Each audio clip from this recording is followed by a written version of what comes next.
যেভাবে লেখা আছে আমি সেভাবেই পড়ছি।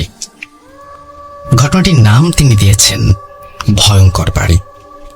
এরপর তিনি লিখছেন, কিছু এমন ভয়ঙ্কর ঘটনা আছে আমাদের জীবনে ঘটে থাকে যা যে কোনো মানুষকেই আতঙ্কে ফেলতে পারে। তেমনই এক ভয়ঙ্কর ঘটনা শুনেছি আমার এক দুঃসম্পর্কের আঙ্কেলের কাছ থেকে। আঙ্কেল ছিলেন আমেরিকান প্রবাসী। দেশে আসার পরে আমাদের বাসায় বেড়াতে আসেন তিনি। তখন পারিবারিক আড্ডার মাঝেই আঙ্কেল ঘটনার প্রসঙ্গ তোলেন। পরবর্তীতে ঘটনাটি শোনানোর জন্য জোর দিলে আঙ্কেল বলা শুরু করেন। চলুন ঘটনায় যাওয়া যাক। আঙ্কেল যেভাবে বলেছেন, প্রায় 15 বছর আগের কাহিনী। তখন আমি নতুন নতুন আমেরিকায় গিয়েছি। সেখানকার একটি রেস্টুরেন্টের ওয়েটার ছিলাম তখন।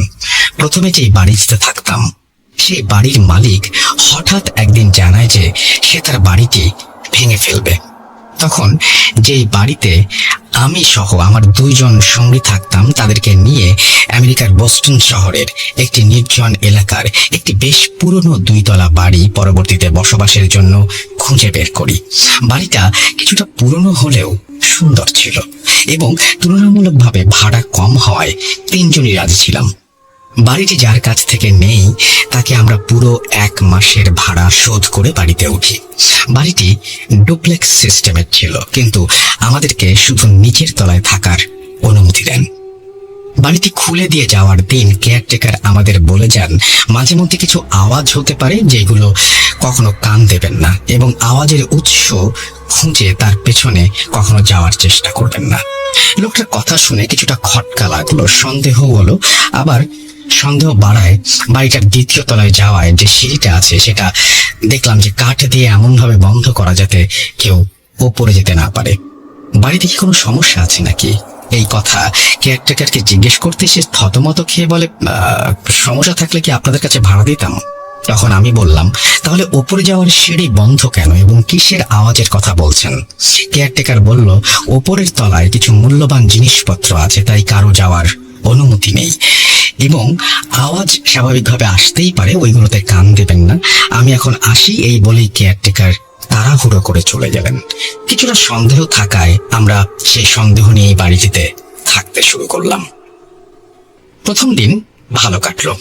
ঘটনা শুরু হয় 2য় দিন থেকে। রাত 3টা এক বিকট আর্তচিৎকারে ঘুম ভেঙে যায়। হঠাৎ করে ঘুম ভেঙে যাওয়ায় শরীরে একটা কম্পন সৃষ্টি হয়েছে।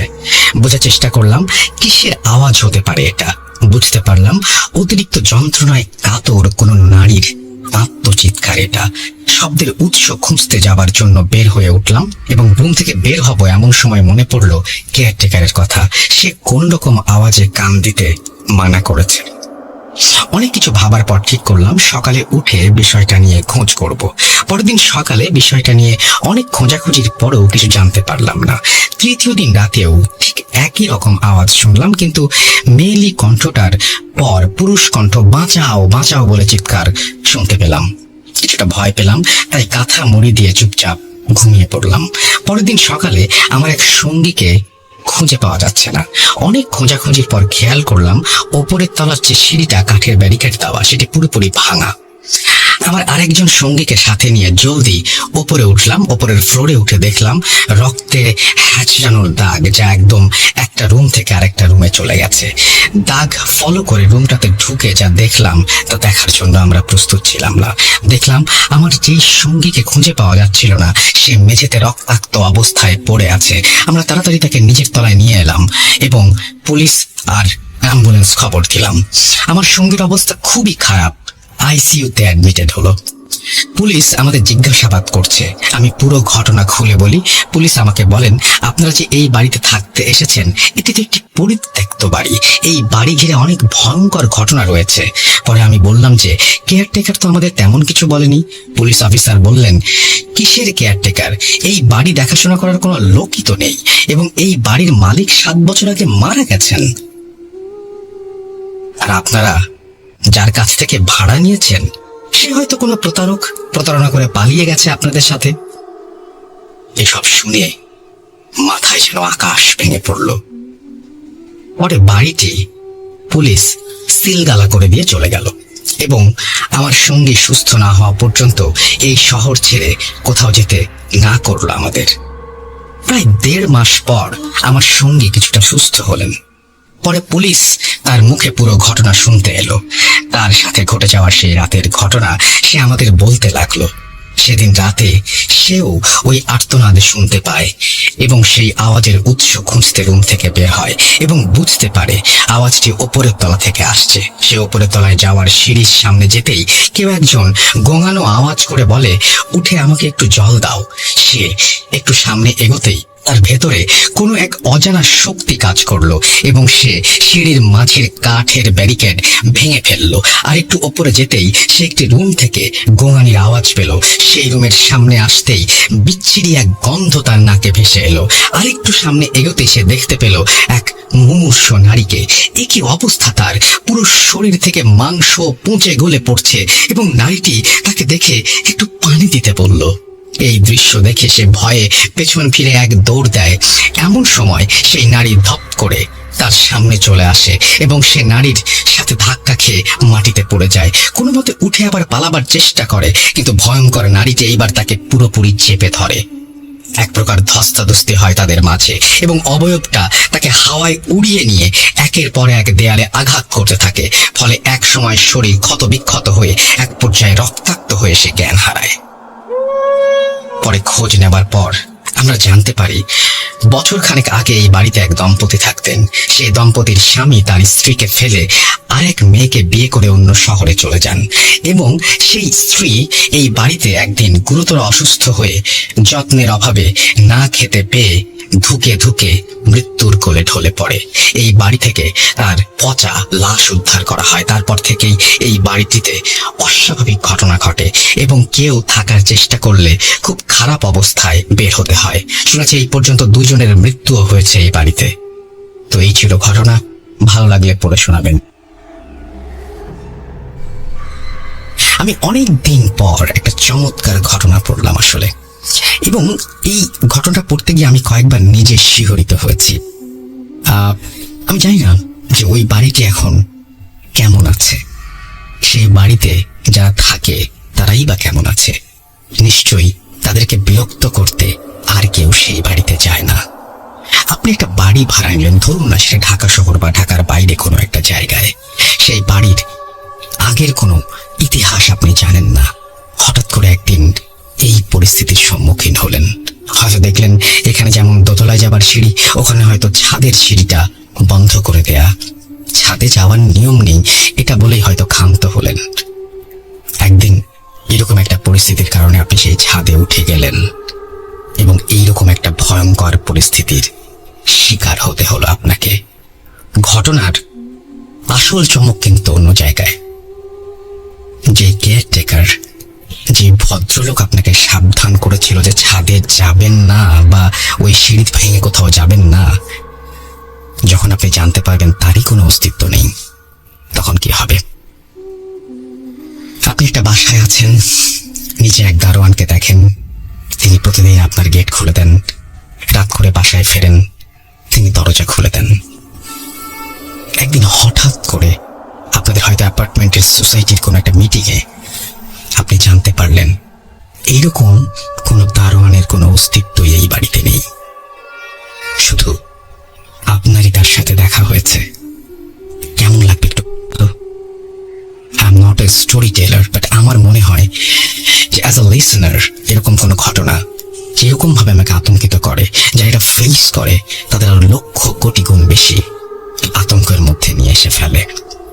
যদি কোনো ঘটনা থাকে এরকম, জানিয়ে দিন। আমাদের ইমেল অ্যাড্রেস হচ্ছে russell.booth.com@gmail.com।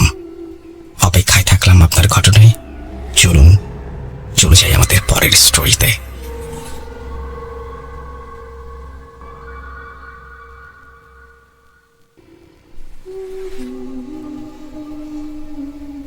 Spirit, be here with me.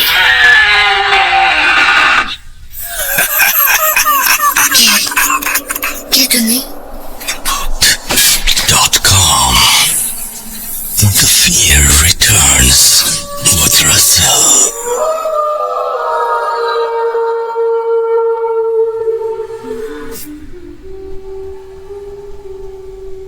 যেভাবে লেখা আছে আমি সেভাবেই পড়ছি। লিখছেন, আসসালামু আলাইকুম রাসেল ভাই, আপনি সবসময় ভালো থাকেন বলেই আপনি কেমন আছেন সেটা জিজ্ঞেস করলাম না। আমার নাম রবিউস সানি নুহাস। কিছুদিন আগে একটি ঘটনা পাঠিয়েছিলাম, আপনি সেই ঘটনা পড়ে শুনিয়েছেন বলে আবার ঘটনা পাঠানোর আগ্রহ পেলাম। আজকে আমি আমার ফুফাতো বোনের সাথে ঘটে যাওয়া একটি ঘটনা আপনাদের সাথে শেয়ার করব, ভালো লাগলে পড়ে শোনাবেন। ঘটনা শুরু করার আগে আমার আপুর নামটা বলে নেই। আমার আপুর নাম ইসরাত জাহান সাফিয়া। এটা আমার আপুর সাথে ঘটা একটি ঘটনা। আপু যেভাবে বলেছিল আমি ঠিক সেভাবে বলার চেষ্টা করছি।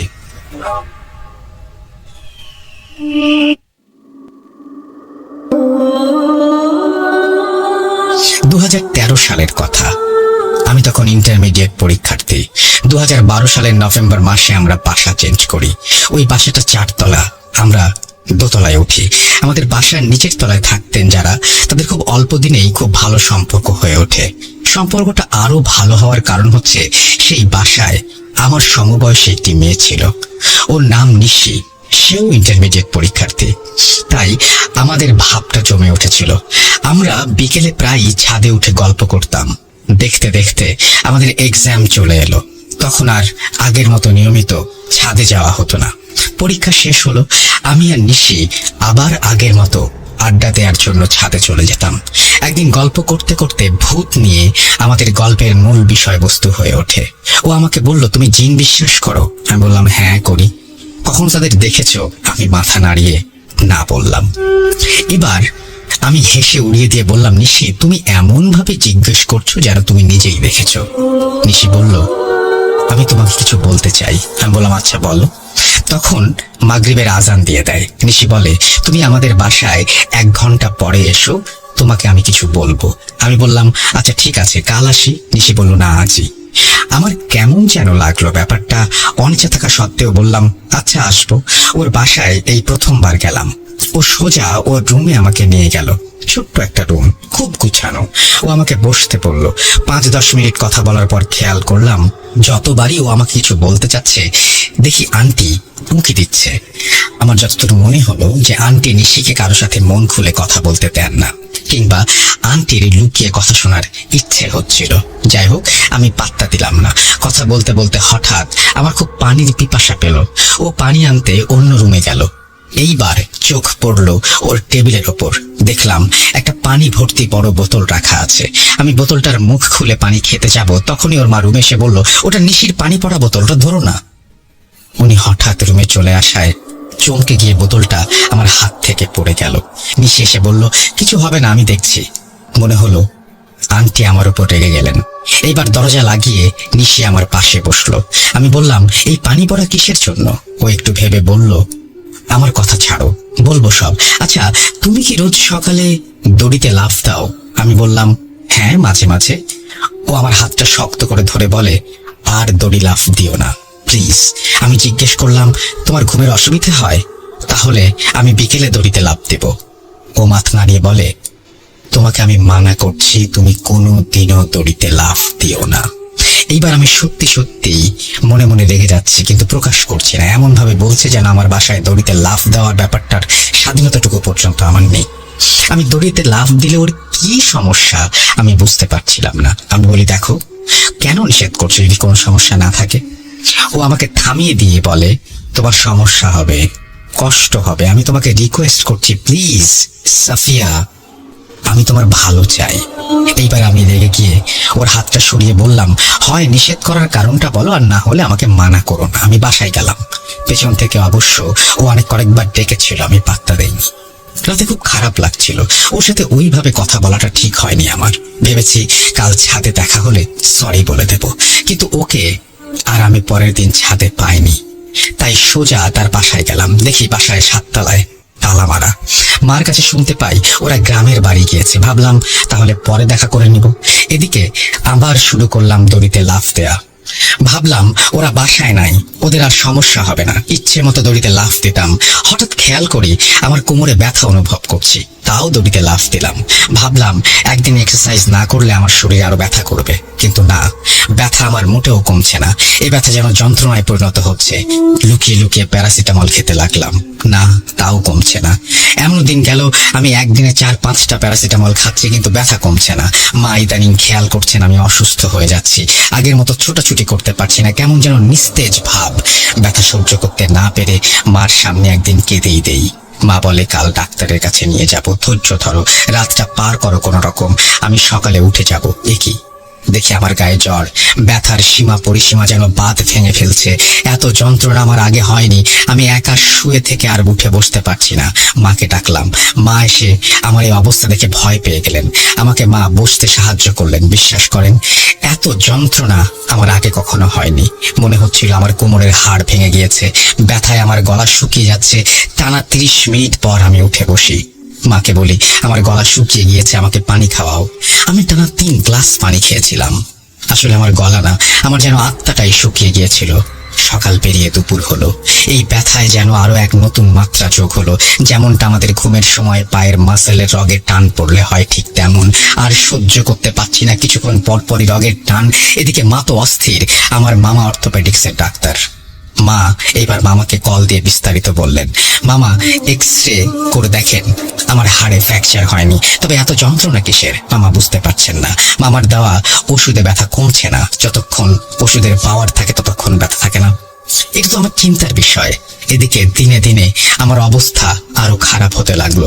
বিছানায় বসেই খাওয়া, ঘুম আর ঘরের ভেতরে টয়লেটের ব্যবস্থা করা হয়েছিল। সবটা আমার মা একা করেছিলেন। মা গভর্নমেন্ট স্কুলের হেডমিস্ট্রেস, তাই মাকে সারাদিন কাছে পেতাম না। তখন আরো বেশি মনে হতে লাগলো আমি একা, আর মা ছাড়া আমি একদম চলতে পারবো না। আমার পৃথিবী যেন ধীরে ধীরে ছোট হয়ে আসতে লাগলো। ফেসবুকে দেখি সব ফ্রেন্ডরা বিভিন্ন ভার্সিটিতে ভর্তি হয়ে গিয়েছে, তখন মনটা আরো বেশি খারাপ হয়ে যেত। মনে হতো বন্ধু বান্ধব, আত্মীয় স্বজন সবাই যেন আমাকে ভুলে যাচ্ছে। কেমন একটা একাকিত্ব আমাকে ঘিরে ধরেছে। 20 দিন পরেও যখন আমার সুস্থতার কোনো আলামত পাচ্ছিলাম না, তখন মামার পরামর্শে অন্য এক ডাক্তারের কাছে যাই। উনি আমাকে এমআরআই করতে দেন।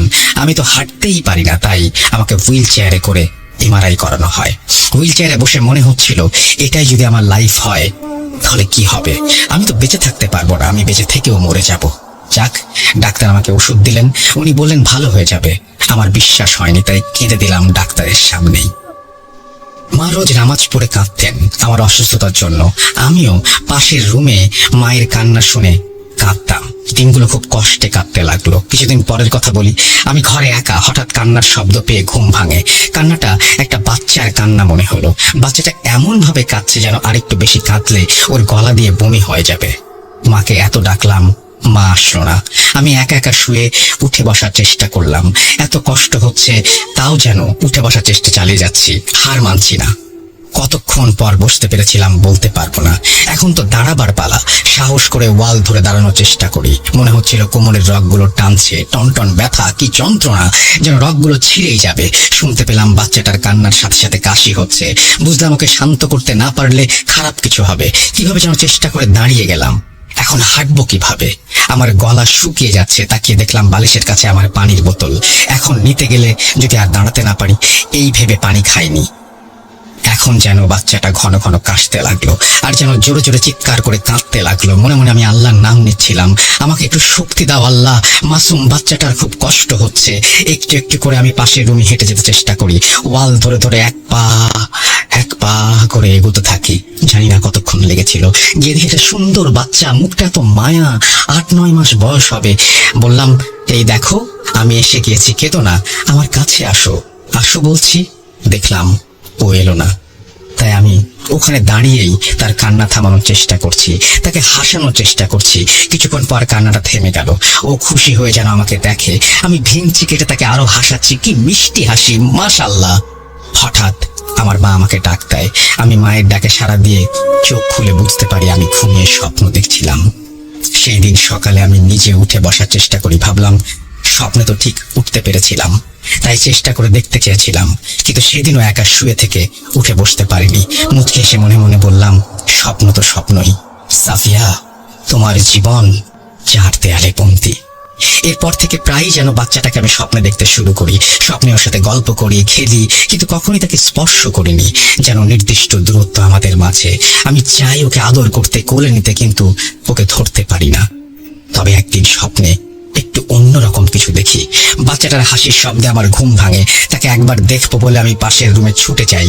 বিশ্বাস করেন, ওর কাছে যাওয়ার পর আমাকে এই অসহ্য ব্যথা সহ্য করে যেতে হয়। তাও তাকে একবার দেখার ইচ্ছেতে আমি পাগলের মতো সেদিকে ধাবিত হই। তখন স্বপ্ন না বাস্তব আমি বুঝি না, আমার কাছে সবকিছুই সত্যি মনে হয়। এবার দেখি বাচ্চাটি খাটের উপরে বসে হাসছে আর খেলছে, আর লক্ষ্য করে দেখি ওর পাশে কেউ নামাজ পড়ছে। বাচ্চাটা এত খুশি আমাকে দেখে কি বলবো, যেন ও আমাকে দেখে হামাগুড়ি দিয়ে ছুটে আসতে চাচ্ছে। আমি খেয়াল করলাম বাচ্চাটা যেন খাটের খুব কিনারায় চলে এসেছে, আর একটু এগুলেই পড়ে যাবে, মাথা ফাটবে। এ দেখে আমি পাশে যে নামাজ পড়ছে তাকে বলছি, এই যে বাচ্চাটাকে ধরেন, ও পড়ে যাবে।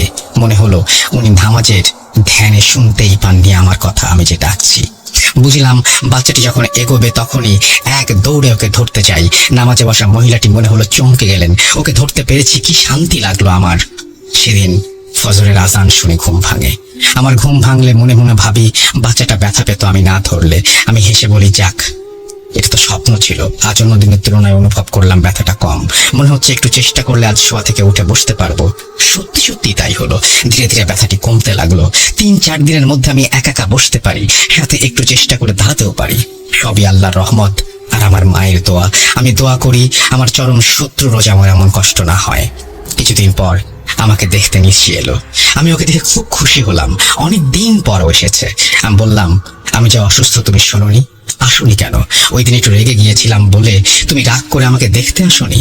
জানো আমি তোমার কথা কত মনে করেছি, কত একা লাগতো আমার। ও আমাকে বলেছিলাম না দড়ি লাফ দিও না, দেখছো কেমন অসুস্থ হলে। আমি বললাম, আল্লাহর রহমতে আমি এখন একা বসতে পারি, নিজে নিজে দাঁড়াতেও পারি। ও হেসে বলল, তুমি হাঁটতেও পারবে, দৌড়াতেও পারবে। তুমি দৌড়িয়ে যেভাবে বাচ্চাটিকে বাঁচিয়েছো, তার কান্না থামিয়েছো। আমি হেসে বলি, আর বলো না, কি মিষ্টি করে হাসে ওই বাচ্চাটা। নিচে চলে যাচ্ছে, মনে হলো খুব তাড়া। আমি বললাম, বসো, কিছু খেয়ে নাও, মাকে ডাকি।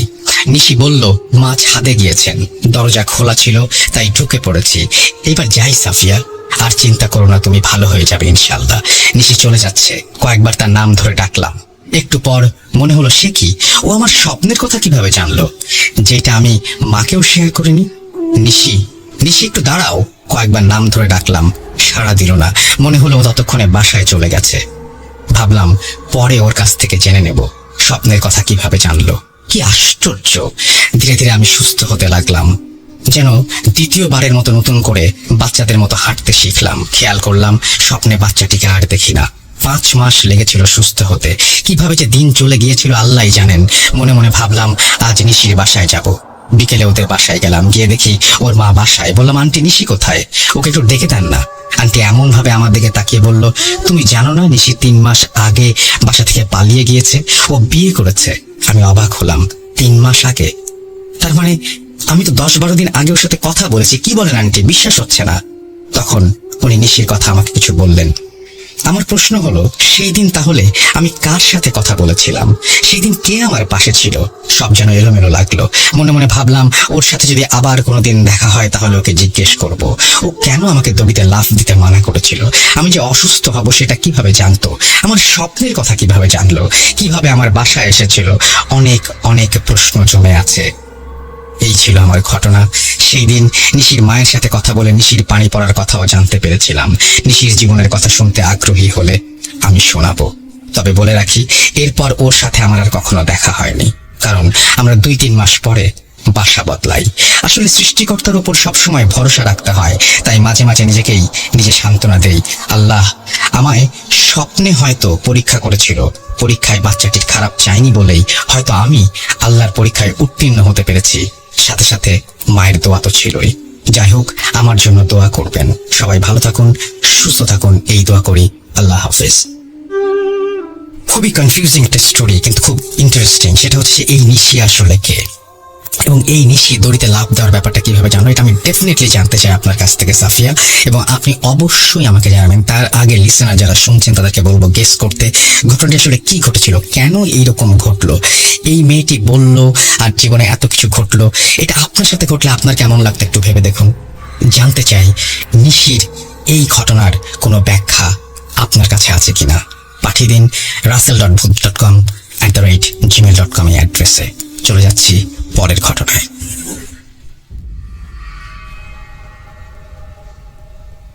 Spirit, be here with me.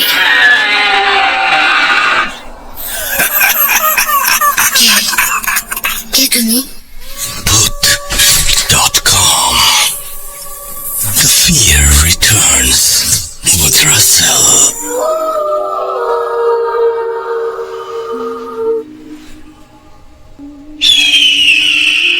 আসসালামু আলাইকুম রাসেল ভাই এবং আসসালামু আলাইকুম লিসেনার্স। আমি মোহাম্মদ জুবাইর ইসলাম। আমার বাড়ি সিরাজগঞ্জ সদরে কোনো একটা গ্রামে। তো আমি আজকে আপনাদের সামনে যে ঘটনাটা শেয়ার করব সেটা কতটা হয় সেটা আমার জানা নেই, তবে একটা সত্যি ঘটনা।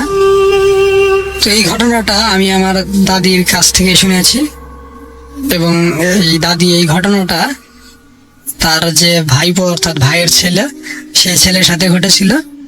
তো সেই ঘটনাটা আমি দাদির মুখ থেকে যেভাবে শুনেছি আপনাদের সাথে আমি সেভাবেই শেয়ার করছি। তো ঘটনাটা আজ থেকে প্রায় 30 বছর আগে ঘটে যাওয়া। তো আমাদের এই সিরাজগঞ্জে রায়পুরে জুট মিল আছে, এটা প্রায় সবাই জানেন। তো এই জুট মিলে ওই আমার দাদির যে ভাইপো, তার নাম হচ্ছে হাসমত আলী। তো তিনি ওই জুট মিলে তখন কাজ করত। তো তাদের ডিউটি ছিল 2 শিফটে। তো প্রথম শিফট 6টা থেকে 10টা পর্যন্ত, আর দ্বিতীয় শিফট ছিল 10টা থেকে 2টা পর্যন্ত। তো এই হাসমত আলী যিনি, উনি দ্বিতীয় শিফটে ঢোকে এবং 10টায় মিলে ঢোকেন এবং তার ডিউটি শেষ করে 2টায় বের হন। তো তিনি 2টায় মিল থেকে বের হয়ে আগে তার বাসায় যান। বাসায় যাওয়ার পর তার মাকে বলেন ভাত দিতে। তো তিনি ভাত খেয়ে তার মাকে বলেন যে আমি যমুনা নদীতে যাব। তো যমুনা নদীতে তিনি মাছ শিকার করার জন্য যাবেন।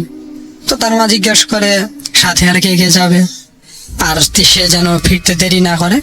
তো সে বলে যে না, আমার ফিরতে দেরি হবে না, আমার সাথে আরো 2 জন আছে আমার বন্ধু। তো সেই বলে বাড়িতে থাকা, আমাদের এলাকায় ওটাকে বলে তৈরা জাল, অথবা অন্যান্য এলাকাটাকে ঝাঁকি জালও বলে থাকেন। তবে শুদ্ধ কোনটা সেটা আমার জানা নেই, আমি সেটাকে তৈরা জালই বললাম। তো তিনি তৈরা জাল নিয়ে তার 2 বন্ধুকে সাথে নিয়ে যমুনা নদীতে চলে যান মাছ শিকার করার জন্য। তো মাছ শিকার করার জন্য তারা প্রথমে নদীর যে মূল ঘাট, অর্থাৎ আমাদের এখানে মতিন সাহেবের ঘাট বলে ওইটাকে, তো মতিন সাহেবের ঘাটে পৌঁছান এবং সেখানে পৌঁছে এই আমার দাদির যে ভাইপো অর্থাৎ হাসমত আলী, তিনি ওই নদীর উত্তর দিকে রওনা দেন। অর্থাৎ তৈরা জাল দিয়ে খাওয়াইতে খাওয়াইতে তিনি উত্তর দিকে রওনা দেন এবং তার যে 2 বন্ধু, তারা 2 জন দক্ষিণ দিকে রওনা দেন। তো এইভাবে তারা বেশ কিছুক্ষণ খাওয়াতে খাওয়াতে হাসমত আলী উত্তর দিকে চলে যান এবং তার বন্ধুরা দক্ষিণ দিকে চলে যায়। তো হাসমত আলী খাওয়াচ্ছিলেন তৈরা জাল দিয়ে, কিন্তু কোনো মাছ উঠছিল না। তিনি খুব হতাশ হয়, মাছ ওঠে না। এদিকে তার বন্ধুরাও তার থেকে অনেক দূরে, ডাকলে শুনতে পাবে না। তো হাসমত আলী খাওয়াতে খাওয়াতে তিনি দেখেন যে একটা মিষ্টি আলু নদীর পানি দিয়ে ভেসে যাচ্ছে। তো মিষ্টি আলুটা বেশ বড় সড়ো, দেখতে ভালোই ছিল। তো তিনি করেন কি, ওই মিষ্টি আলুটা পানির ভেতর থেকে তুলে পানিতে মিষ্টি আলুটা ধুয়ে 2-1 কামড় খান। খেয়ে তেমন ভালো না লাগায় মিষ্টি আলুটা আবার পানিতে ফেলে দেন। তো মিষ্টি আলুটা পানিতে ভাসতে ভাসতে চলে যায়। তো এরপর ওই হাসমত আলী নদীর পানিতে একটা খেয়াও দেন তৈরা জাল দিয়ে। তো এইবার খেয়াও দেওয়ার পর তিনি জাল যখন গোটাচ্ছিলেন, তো তখন তিনি জালে একটা ভার কিছু অনুভব করলেন। তো তিনি এবার হতাশ থেকে আশায় ফিরলেন, ভাবলেন যে এবার হয়তো জালে কোনো বড় সড়ো একটা মাছ ধরা পড়েছে। তো হ্যাঁ, তিনি যখন টেনে টেনে পাড়ে তুলছিলেন জালটা, দেখলেন যে হ্যাঁ, একটা বড় সড়ো বোয়াল মাছ। তো ওজন প্রায় 20-25 কেজি হবে এইরকম আকৃতির একটা বোয়াল মাছ। তো তিনি জালটা গুটিয়ে গুটিয়ে পাড়ে তুলছে। তো তিনি দেখলেন যে এই মাছটা তিনি একা তুলতে পারবেন না, মানে হয়তো তুলতে পারবেন কিন্তু জাল থেকে যখন মাছটা ছাড়াবেন যদি লাফ দিয়ে বের হয়ে যায়। তো তাই তিনি তার যে দুই বন্ধু ছিল দক্ষিণ দিকে গেছে, তাদের দুইজনকে ডাকার চেষ্টা করেন, কিন্তু তারা তার থেকে অনেক দূরে থাকে, তারা তার ডাক শুনতে পায় না। তো তিনি একাই জালটা উপরে তুলে জাল থেকে মাছটা ছাড়ানোর চেষ্টা করেন। তো জালের সাথে মাছটা পেঁচানো ছিল, তো তিনি একদিক থেকে জালের প্যাঁচটা ছাড়াতে ছাড়াতে মাছের দিকে যাচ্ছিলেন। তো যখনই তিনি ওই মাছের কাছে পৌঁছান তখনই মাছটা জাল থেকে নিজেকে ছাড়িয়ে ওই মাছ বোয়াল মাছটা ওই হাসপাতালের বুকে জোরে একটা আঘাত করে, এবং আঘাত করে ওই মাছটা পানির ভিতরে চলে যায়। তো মাছটা যে বুকে আঘাত করে তিনি অনেক ব্যথা পান, কতক্ষণ নদীর পাড়ে মাটির উপর শুয়ে থাকেন। শুয়ে থেকে কিছুটা দম নিয়ে তিনি আবার ওঠেন। এত বড় একটা মাছ খালে ধরা পড়েছিল, তারপরে আবার ছুটে যায়। তো তিনি আফসোস করেন। তো আফসোস করার পর তিনি আবার জাল নিয়ে আবার পানিতে খেয়াতে থাকেন, কিন্তু না, আর কোনোভাবেই ওই মাছটাকে ধরতে পারেন না। তো তিনি জাল হাতে নিয়ে নদীর পাড় দিয়ে হাঁটছিলেন আর মাছটাকে খুঁজতে থাকেন। তো দেখেন মাছটা পানির ওই পাড়েই আছে। তো তিনি মাছটাকে লক্ষ্য করে আবার জাল ফেলেন মাছের উপরে, কিন্তু না, মাছ কোনোভাবে ধরা পড়ছিল না। তো এইভাবে কয়েকবার চেষ্টা করেন, এদিকে প্রায় সন্ধ্যা হয়ে আসে। তো তাই নিয়ে জাল নিয়ে তার বন্ধুদেরকে কাছে গিয়ে বাড়িতে চলে আসে। তো বাড়িতে চলে আসার পর তার অনেক জ্বর ওঠে, অস্বাভাবিকভাবে অতিরিক্ত শরীর অনেক গরম হয়ে যায়, জ্বর ওঠে। এবং জ্বর ওঠার এক পর্যায়ে তিনি নিজেই নিজের জিহ্বা ঠোঁট দাঁত দিয়ে কামড়াতে থাকেন। তো এই অস্বাভাবিক লক্ষণ দেখে বাড়ির সবাই তো চিন্তিত হয়ে পড়ে, কি হলো। তো সবাই ভাবে যে ডাক্তারের কাছে নিয়ে যায়। তো তাকে রিক্সায় করে আমাদের সিরাজগঞ্জ সদর হাসপাতাল আছে বর্তমানে, যেটা বঙ্গমাতা শেখ ফজিলাতুন্নেসা মুজিব হসপিটাল, সেখানে নিয়ে যাওয়া হয়। তো ডাক্তার দেখে কোনো রোগ বা অসুখ ধরতে পারেন না, কোনো ওষুধও দেন না। তো তারা তাকে হাসপাতাল থেকে বাড়িতে নিয়ে আসে।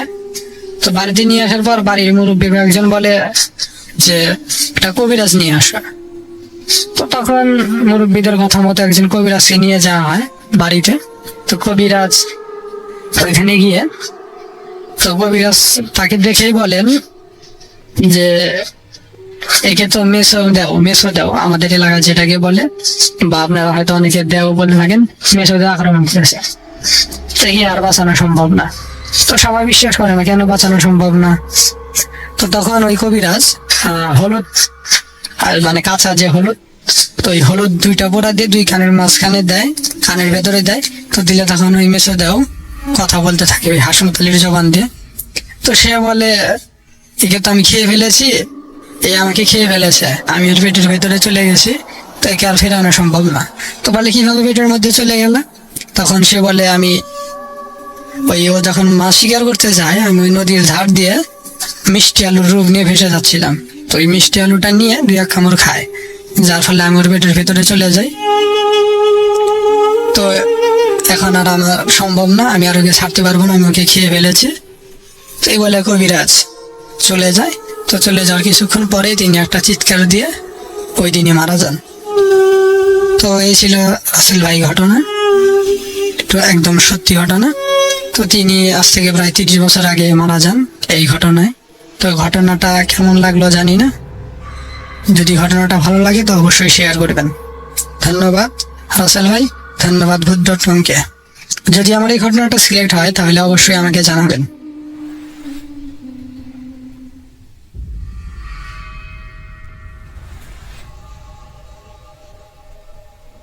Spirit, be here with me.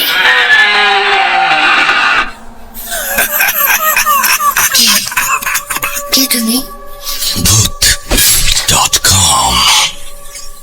The fear returns with Russell.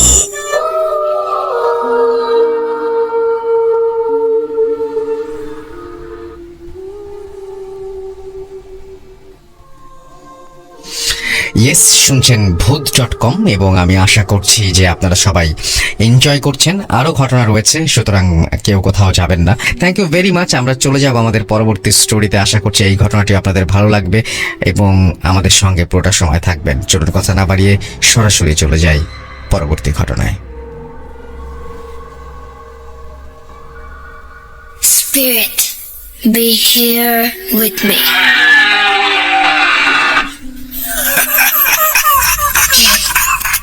Get to me. Voot.com. The fear returns with Russell.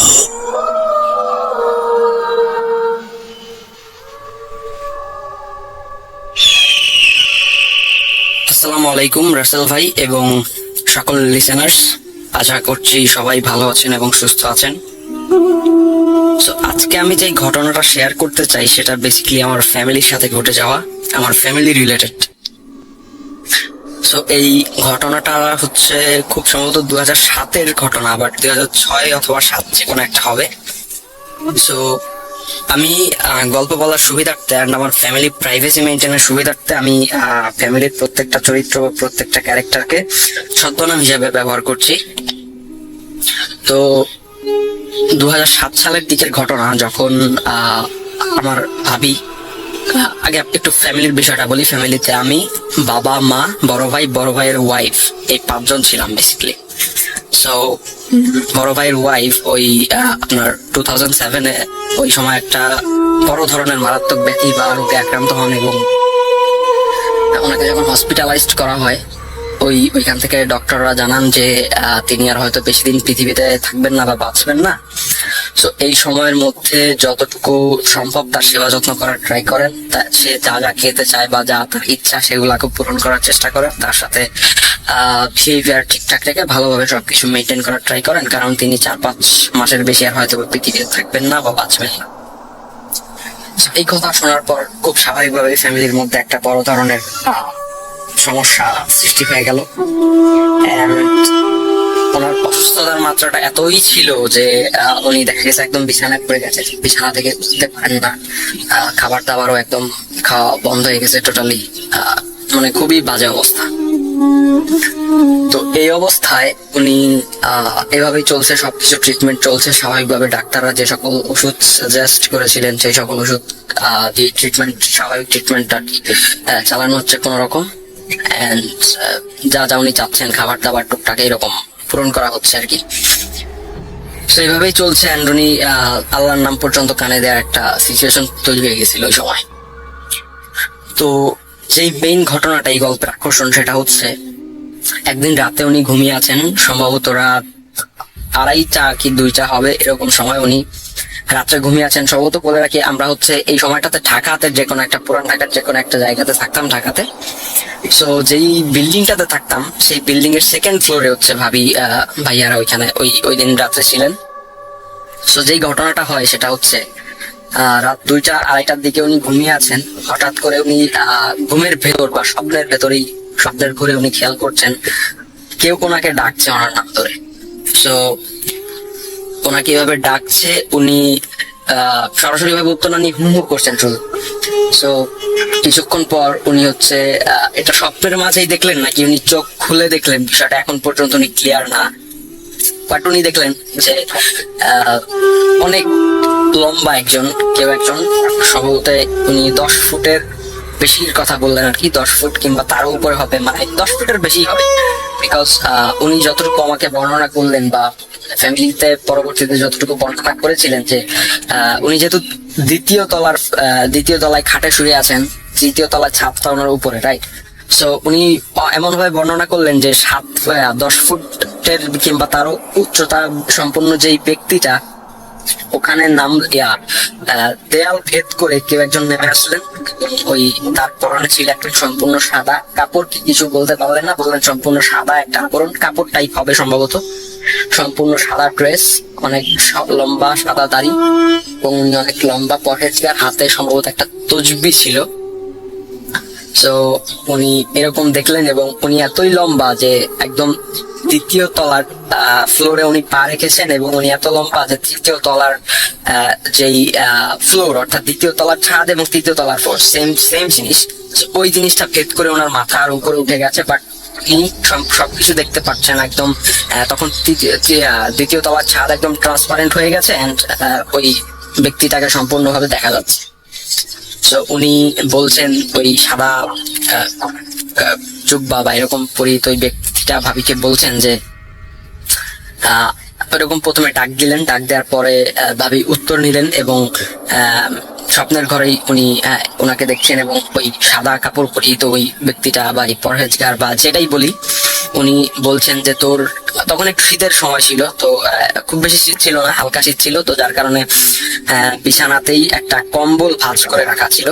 তো ওই সাদা পরিহিত ওই ব্যক্তিটি ভাবিকে বলছেন যে এই কম্বলের তৃতীয় ভাঁজের ভেতরে একটি গাছ রেখে যাচ্ছে, এই গাছটি তুই খাবি, ভোরে খালি পেটে খাবি।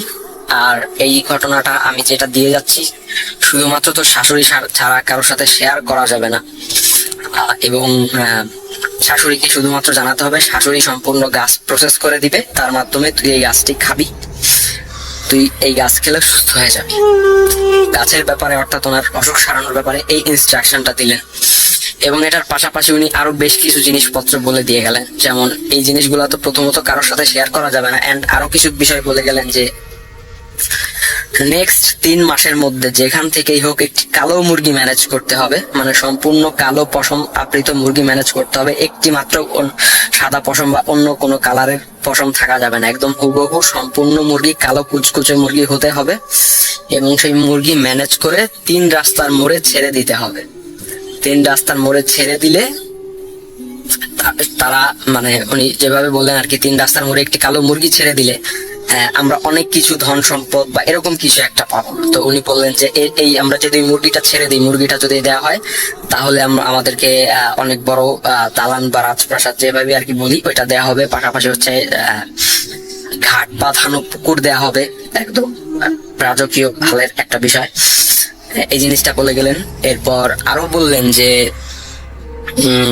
মার্কেটে যাব আমরা, মার্কেটে ফুল ফ্যামিলি বা আমরা মার্কেটে যাব, মার্কেটে গিয়ে যেই জিনিসটা পছন্দ হবে, যত টাকাই হোক, লাখ টাকার দামের ড্রেস হলেও কিংবা অন্য যেই বিষয় আমরা পছন্দ করবো, জাস্ট ওই জিনিসটা মার্কেটে গিয়ে দামাদামি করে আমাদের ভ্যানিটি ব্যাগ বা মানি ব্যাগে যদি হাত দিই সাথে সাথে আমরা টাকা পেয়ে যাব। টাকা যদি আমরা মানি ব্যাগ খালি হাতেও নিয়ে যাই, খালিও নিয়ে যাই, মার্কেটে গেলে আমরা কোনো জিনিস দামাদামি করার আগে চেক করা যাবে না যে মানি ব্যাগের টাকা আছে কি নাই, এটা চেক করা যাবে না। জাস্ট মার্কেটে গিয়ে যে কোনো জিনিসপত্র কিনতে হবে, যে কোনো জিনিসপত্র কিনতে হবে, কেনার পর মানি ব্যাগে কিংবা মহিলাদের যে ভ্যানিটি ব্যাগ থাকে ভ্যানিটি ব্যাগে চেক করলেই আমরা টাকা পেয়ে যাব। তো এইসব বিষয়সমূহ উনি বললেন। বলার পরে উনি সামহাও এইসব বলছিলেন, হঠাৎ করেই উধাও হয়ে গেলেন উনি। এন্ড ফজরের আজান দিল তার ঘন্টাখানেক পর। ফজরের আজান দেওয়ার পর ভাবি ঘুম থেকে উঠলেন। ঘুম থেকে ওঠার পর উনি ভাবলেন এসব স্বপ্ন তারপরেও বললেন, যেহেতু বলছে একটু কম্বলটা চেক করে দেখি কিছু আছে কিনা আসলে। তো কম্বলের 3য় নম্বর ভাঁজ তিনি ওপেন করলেন।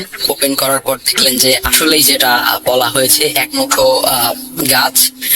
গাছটা যতটুকু আম্মুর কাছ থেকে শুনেছিলাম বর্ণনা করলেন, কি ধরনের একটা গাছ, নর্মালি এসব গাছ পাওয়া যায় না, বাট আম্মু অনেক ছোট থাকতে গ্রামগঞ্জে দেখতেন ওই ধরনের একটা গাছ, সম্পূর্ণ হুবহু এরকম না, বাট ওই ধরনের পাতার আকৃতি সম্পূর্ণ একটি গাছ। গাছের নাম মনে বলেছিলেন, বাট এই মুহূর্তে আমার এটা মনে করতে পারছি না। যাই হোক, মানে মাঝে মাঝে অনেক সময় আগে দেখা যেত এই ধরনের গাছ। তো এই ধরনের গাছ ভাবি এরকম পেলেন। কম্বলের 3য় ভাঁজ থেকে গাছটি নিলেন, নিয়ে আম্মুর সাথে এই বিষয়টা শেয়ার করলেন এবং আম্মু ওনার কথা শুনে আম্মু প্রথমে বিশ্বাস করলেন না ভাবির কথা শুনে, কিন্তু তারপরেও বললেন যে ট্রাই করে দেখা যেতেই পারে, যেহেতু পেয়েছি এন্ড যেহেতু ডাক্তার কোনো ট্রিটমেন্ট দিতে পারেননি, এই বিষয়টা ট্রাই করে দেখলে ক্ষতি কি। তো উনি ওই ভাবির কথা মতো, মানে পরহেজগার বা ওই সাদা কাপড় পরিহিত ব্যক্তি ভাবিকে যেভাবে বলেছেন, ভাবি আম্মুকে আবার সেভাবে বলেছেন। তো আম্মু ওই ক্রাইটেরিয়া গুলো মেনটেন করে গাছটাকে প্রসেস করলেন। গাছ প্রসেস করার পর ভাবিকে গাছটা এভাবে খাওয়াই দেওয়া হলো বা যেভাবে প্রসেস করতে বলা হয়েছিল সেভাবে করা হলো। তো তারপর থেকে ভাবি এখন পর্যন্ত সম্পূর্ণ সুস্থ আছেন। 2007 সালের ঘটনা, এখন 2021 সাল, এখন পর্যন্ত ভাবি সম্পূর্ণ সুস্থ আছেন আলহামদুলিল্লাহ। তার এখন পর্যন্ত আর কোনো প্রবলেম, ওই রিলেটেড কোনো প্রবলেমই হয়নি, ছোট বড় মিলে কোনো প্রবলেম এখন পর্যন্ত তিনি আর ফেস করেন নাই। তিনি সম্পূর্ণ সুস্থ আছেন, ভালো আছেন। তবে এই ক্ষেত্রে আরো যেই বাকি বিষয়গুলো বলেছিলেন, যেমন বলা হয়েছিল যে মুরগি নিয়ে 3 রাস্তার মোড়ে যদি দেয়া হয় তাহলে সেক্ষেত্রে কাঠ বাঁধানো পুকুর বা এরকম দেয়া হবে, কাঠ বাঁধানো পুকুর আলা বাড়ির আশপাশে এরকম দেয়া হবে। সো যেহেতু প্রথমে গাছ খাওয়ানোর পরেও তখন ইনিশিয়াল রেজাল্ট আসে নাই, কারণ ডাক্তারের কথা মতে ভাবি বাঁচবে 4 থেকে 5 মাস, যদিও আল্লাহ ভালো জানতেন কত মাস বাঁচবেন, বাট ডাক্তারের কথা যেটা কি 4-5 মাস বাঁচবেন, তো 4-5 মাস তো ডাক্তারের কথা অনুসারে বাঁচার কথা। তো ওষুধের ফলাফল তখনও আসছে কিনা সেটা যেহেতু আমরা জানতে পারছিলাম না, সো আমরা মুরগির বিষয়টাকে আর কেয়ার করা হয়নি আমাদের ফ্যামিলি থেকে, কারণ 3 মাসের ভেতরে মুরগি দেওয়ার ডেট ছিল যে আগামী 3 মাস অর্থাৎ 90 দিনের ভেতরে মুরগি 3 রাস্তার মোড়ে দিতে হবে, বাট আমরা ওটা প্রথমে দেই নাই, আমরা দিয়েছিলাম এটা মেবি 6-7 মাস পরে, যার কারণে এরকম পরবর্তী যে অন্যান্য রেজাল্ট গুলা সেগুলো আমরা হয়তো বা পাই নাই। এবং অন্যান্য যে বিষয়গুলো আছে, যেমন মার্কেটে যাওয়া, মার্কেটে গিয়ে কোনো কিছু কেনা, কোনো কিছু কিনে মানি ব্যাগে হাত দেয়া, টাকা পাওয়া, এই বিষয়গুলো আমরা পরখ করে দেখতে চাই নাই, কারণ দেখা গেছে যে মার্কেটে গেলাম, কোনো একটা জিনিস কিনলাম, টাকা পর্যাপ্ত নাই, তখন হয়তো মার্কেটে একটা প্রবলেম তৈরি হতে পারে দোকানদারদের সাথে। টাকার দোকানদার অন্যরকম, নো অফেন্স টু এনিওয়ান, কোনো দোকানদারকে আমি ছোটভাবে দেখছি না, বাট আমি জাস্ট রিয়েল লাইফ এক্সপিরিয়েন্সটা বললাম। এনিওয়ে, তো মার্কেটের এই বিষয়গুলো কিংবা মুরগির বিষয়গুলো পরবর্তীতে অনেক নির্দিষ্ট সময় যতটুকু বলা হয়েছিল এরও অনেক পরে ওই জিনিসগুলা করাতে হয়তো বা রিয়েল লাইফ রেজাল্ট আমরা ওই বিষয়গুলো থেকে পাই নাই, বাট একদম রুগীকে সুস্থ করার যে বিষয়টা, গাছটা দিয়ে গাছ সেবন করার পরে যে রেজাল্টটা, সেই রেজাল্ট আমরা পেয়েছিলাম। তো এই ছিল আমার সম্পূর্ণ ঘটনা। আশা করছি আপনাদের ভালো লাগবে, এবং রাসেল ভাই আপনার যদি ঘটনাটি ভালো লাগে লিসেনারদের সাথে শেয়ার করার অনুরোধ রইল। আমার কাছে এছাড়াও আরো বেশ কয়েকটা ঘটনা রয়েছে, আশা করছি পরবর্তীতে শেয়ার করতে পারবো, এবং আশা করছি সেগুলো আপনাদের পছন্দ হবে। উল্লেখ্য যে আমি ক্লাস 7-এ যখন পড়তাম, ক্লাস 6-7-এ, তখন মেবি 2013 সাল থেকে আমি ভূত এর সাথে ছিলাম, এবং এখন পর্যন্ত ভূত.com এর সাথে আছি। তো আশা করছি ভবিষ্যতে পাশে থাকতে পারবো। So, thank you so much.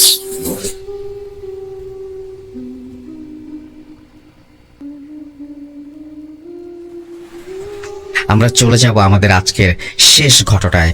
আশা করছি এই ঘটনাটি আপনাদের ভালো লাগবে। যদি ভালো লাগে তাহলে তো খুবই ভালো, না ভালো লাগলে আমাকে গালি দিয়েন 2টা, বাট যিনি পাঠিয়েছেন তিনি কষ্ট করে পাঠিয়েছেন, তাকে আমার পক্ষ থেকে অনেক অনেক ধন্যবাদ। চলুন আমরা শুনে আসি আমাদের পরবর্তী ঘটনা। Spirit, be here with me.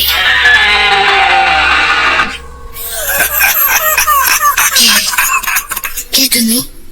Boot.com. The fear returns with Russell.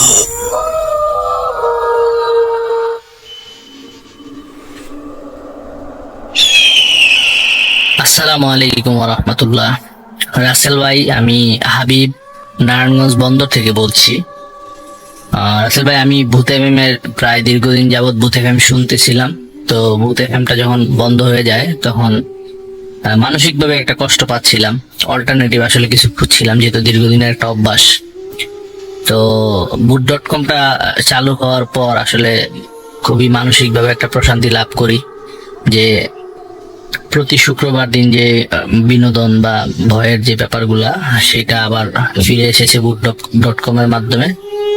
তো রাসেল ভাই, দীর্ঘদিন যাবৎ ভূত এফএম বা boot.com শুনলেও কখনো আসলে ওইভাবে কোনো ঘটনা শেয়ার করা হয়নি।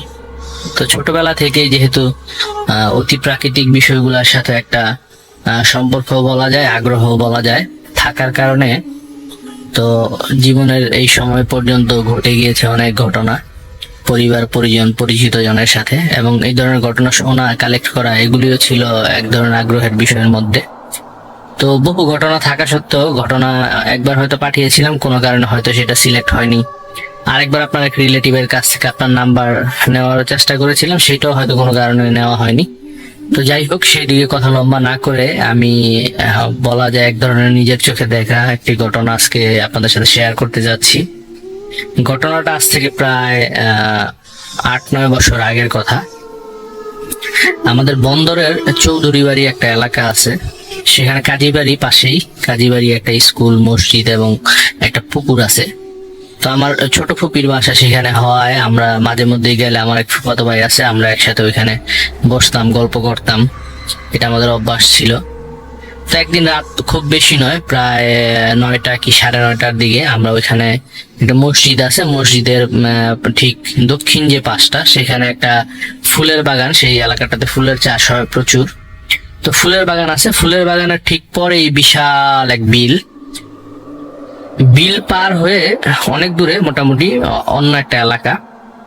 তো সেখানে বিলে নামার জন্য যে রাস্তা, ওই ফুলের বাগান পেরিয়ে, সেই জায়গাটা আসলে মানে অত একটা মানে ভালো পরিবেশ না, মানে অনেকটা এরকম যে এক পাশে একটা চালতা গাছ বলা হয় আমাদের এখানে, চালতা গাছ, আর একটা পাশে হচ্ছে রাস্তার আরেক পাশে হচ্ছে পরিত্যক্ত একটা বাথরুম, সাথে একটা পরিত্যক্ত পুকুর। তো সাধারণত ওই জায়গাটার মধ্যে মানুষের যাতায়াতটা খুবই কম থাকে। তো আমরা ওই দিকটায় বসেছিলাম, আমি এবং আমার ফুফাতো ভাই। তো এই সময় দেখলাম একটা লোক আসলো। লোকটা অত লম্বা না, খাটো করে মধ্যবয়সী একটা লোক। তো সে মানে বলতে গেলে এক ধরনের ভীত সন্ত্রস্ত অবস্থা এবং মানে একটা উদ্ভট পরিস্থিতির মধ্যে সে আমাদের কাছে সাহায্য চাইলো, যে মানে কোনো একটা কিছু তাকে আক্রমণ করেছে এরকম একটা বিষয়। তখন আমরা যখন মোবাইলের লাইট অন করলাম, অন করে দেখলাম যে লোকটার শরীরের মধ্যে প্রায় বলতে গেলে কাঁধের দিক থেকে হাতের কবজি পর্যন্ত এবং বুকের দিকের এই অংশগুলোতে প্রায় বলতে গেলে মানে খুবই এক ধরনের হিংস্র কোনো প্রাণী যদি খামচে দেয় ওই ধরনের অবস্থা। লোকটার শরীর দিয়ে অনেকটা বলতে গেলে রক্ত পড়ছিল। তখন আমরা তাকে জিজ্ঞেস করলাম যে কি ব্যাপার ভাই, কি হয়েছে, আপনি কোথা থেকে আসলেন, আর এই অবস্থা কেন আপনার? তখন ওই লোকটা আমাদেরকে তার ঘটনাটা বিস্তারিত বললো এবং সাথে সাথে আমরা ওই জায়গাটায় গেলাম, আরো 2-1 লোক নিয়ে, লাইট টাইট নিয়ে আমরা ওই জায়গাটায় গেলাম। তো তার কথা এবং ওইখানকার পরিবেশ পরিস্থিতিটা আমরা দেখলাম যে আসলেই সামঞ্জস্যপূর্ণ বা একই রকম। তো যে ঘটনাটা তার সাথে হয়েছিল সেটা হচ্ছে বিকাল দিকে তার 2টা বন্ধু আসে, ওই অপর বিলের অপর পাশে যে গ্রাম, ওই দিক থেকে 2টা বন্ধু তার কাছে আসে তার এলাকায়, এবং সে বিকালে বন্ধুদের সাথে আড্ডা দিতে দিতে বলতে গেলে এক ধরনের বন্ধুদের সাথে হাঁটতে হাঁটতে বন্ধুদের গ্রামের ওইদিকে চলে যায়। তো সন্ধ্যা হয়ে যায়, সন্ধ্যা হয়ে প্রায় রাত্র এসে পড়ে এবং ওই সময় সে বন্ধুদের থেকে বিদায় নিয়ে সে বলে যে তো আমি তো আমার গ্রামে যাবো। তো বন্ধুরা বলে যে যেতে পারবি? তো সে বলে যে হ্যাঁ সমস্যা নেই, কারণ তার মাঝে মধ্যে ওই দিকটায় চলাচল করার এরকম অভ্যাস ছিল। তো সে যখন মোটামুটি বিল পার হয়ে এই ফুল বাগানের কাছাকাছি আসে, এখানে ডালিয়া ফুলের একটা বাগান ছিল। তো সে ডালিয়া ফুলের বাগানের অপর পাশ দিয়ে মানে একটা পাশ দিয়ে আসতেছিল, অপর পাশের জায়গাটার মধ্যেই ছিল হচ্ছে ওই পরিত্যক্ত পুকুর বা চালতা গাছ বা পরিত্যক্ত বাথরুম, এই ধরনের যে জায়গাটা। তো সে যখন এদিকে আসে সে লক্ষ্য করে চাঁদের আলোতে যে ওইখানে পুকুরের পাড়ে একটা লোক বসা, মানুষের মতোই অবয়ব একটা লোক বসা, পিছন দিক দিয়ে লোকটা বসা। তো তখন সে মনে করে যে হয়তো তার পরিচিত পরিজন কেউ হয়তো একা একা বা তার কোনো বন্ধু এখানে বসে আছে। তখন সে চিন্তা করে বন্ধুর সাথে একটা সিগারেট খাওয়া যায়। সে ডাক দেয়, দূর থেকে ডাক দেয় যে কে এখানে বসে আছেন। তো কোনো কথা টথা আসে না। তো সে কয়েকবার যখন ডাক দেয়, খুব জোরে জোরে সে ডাকাডাকি করে দেয়, এই কে, কথা শুনতে পাচ্ছেন না, পরিচয় দেন। তখন ওইখানে বসে থাকা ওই অবয়বটা অনেকটা তার দিকে মানে বডিটা স্বাভাবিক রেখে মাথাটা ঘুরে তার দিকে তাকায়। যখন তার দিকে তাকায় সে চাঁদের আলোতে যেটা দেখতে পায় যে খুবই বিকট এবং খুবই ভয়ঙ্কর একটা মানে অবয়ব, একটা ফেস, যেটা সে তার জীবনে কখনো সে দেখেনি এবং যেটা যেরকমটা সে কখনো কল্পনাও করেনি। এইরকম একটা বিভৎস এবং ভয়ঙ্কর একটা ফেস, একটা লোক সেখানে বসা এবং সেটা তার দিকে খুবই রাগান্বিত একটা দৃষ্টিতে তার দিকে তাকায় এবং এক ধরনের বলতে গেলে ওইখান থেকে বসে সে যেটা বলে যে ওই অবয়বটা ওইখানে বসেই মানে তার হাতটাকে প্রসারিত করে দেয় এবং সে তার থেকে প্রায় বলতে গেলে প্রায় 20 ফিট দূরে ছিল।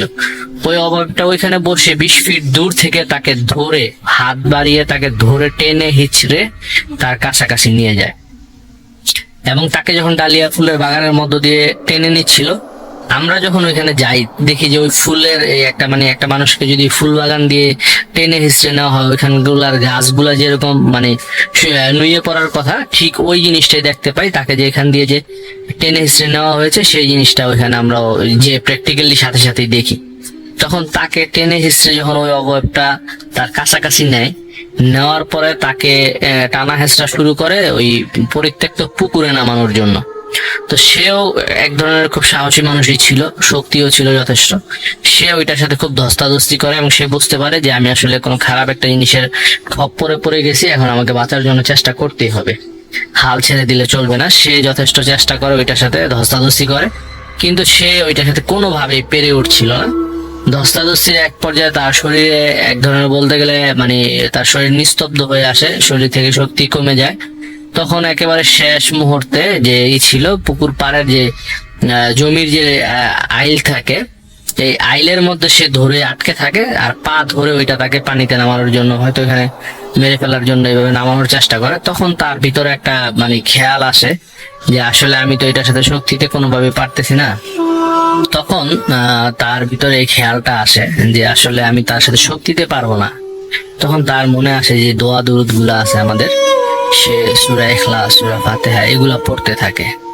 মনের মধ্যে যেই দোয়াগুলো আসতেছিল সেগুলাই সে জোরে জোরে জোরে জোরে পড়তে থাকে। এবং সে বলে যে যখন সে দোয়া পড়তে থাকে একটা পর্যায়ে ওই জিনিসটা তাকে ছেড়ে দেয় এবং সে দেখে ওইটা তাকে ছেড়ে দিয়ে তার থেকে একটু দূরে অবস্থান করে। তখন সে জোরে জোরে দোয়া পড়তে থাকে এবং দেখে যে সেই জিনিসটা আস্তে আস্তে আস্তে আস্তে তার থেকে মানে বলতে গেলে মানে অনেকটা লাফ দিয়ে দিয়ে মানে এক একটা লাফ অনেকটা এরকম যে কয়েকশো ফিট, এক লাফে সে কয়েকশো ফিট জায়গা অতিক্রম করে, এইভাবে তার থেকে ওইটা দূরে চলে যায়। এবং সে ওইখান থেকে পরে ওইখান থেকে ফিরে আসে এবং আসার পথে আমাদের সাথে সাক্ষাৎ হয় এবং আমরা ওইখানে যাই। যাওয়ার পর যেটা দেখি যে ওইখানে যে জমির ফুলের যে জমিটা আছে ওইটা চারদিকের যে বাঁশ দিয়ে আপনার বাউন্ডারি করা, বাউন্ডারি গুলো ওই জায়গায় ভাঙা এবং ডালিয়া ফুলগুলা একটা জায়গায় তাকে যে টেনে হিঁচড়ে আনা হয়েছে সেইটা ওইখানে নুয়ে পড়েছে এবং মাটির মধ্যে অনেক খামচা খামচির যে দাগগুলা তার শরীর এবং মাটির মধ্যে অনেক খামচির যে দাগগুলা একদম স্পষ্ট ওইভাবে ছিল। ওই অবস্থায় আমরা প্রায় 3-4 জন ওইখানে যাই এবং জিনিসগুলা দেখি। এবং এই ছিল রাসেল ভাই আমার আজকের ঘটনা। তো যদি সময় হয় ইনশাল্লাহ আরো অনেক ঘটনা এরকম আছে নিজের প্রত্যক্ষ করা বা নিজের কাছের মানুষদের থেকে শোনা। ইনশাল্লাহ যদি সুযোগ হয় অবশ্যই আবার শেয়ার করবো আপনার সাথে। ধন্যবাদ রাসেল ভাই। আমার ঘটনা যদি ভালো লাগে ইনশাল্লাহ প্রচার করবেন আর ভালো থাকবেন। শুভকামনা রইল boot.com এর সকল লিসেনারদের জন্য, আমার জন্য দোয়া করবেন। আসসালামু আলাইকুম ওয়া রাহমাতুল্লাহ।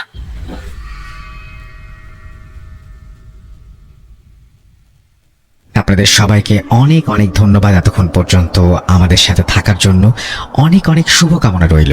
সব সময় এই ইউটিউব চ্যানেলটি সম্পর্কে আপডেট পেতে আমাদের ইউটিউব চ্যানেলটিকে সাবস্ক্রাইব করুন।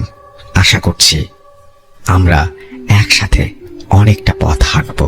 আজকের মতো এখানে বিদায় নিচ্ছি। সবাই ভালো থাকুন, সুস্থ থাকুন, মোস্ট ইম্পর্টেন্টলি ভূত.com এর সাথে থাকুন। আল্লাহ হাফেজ।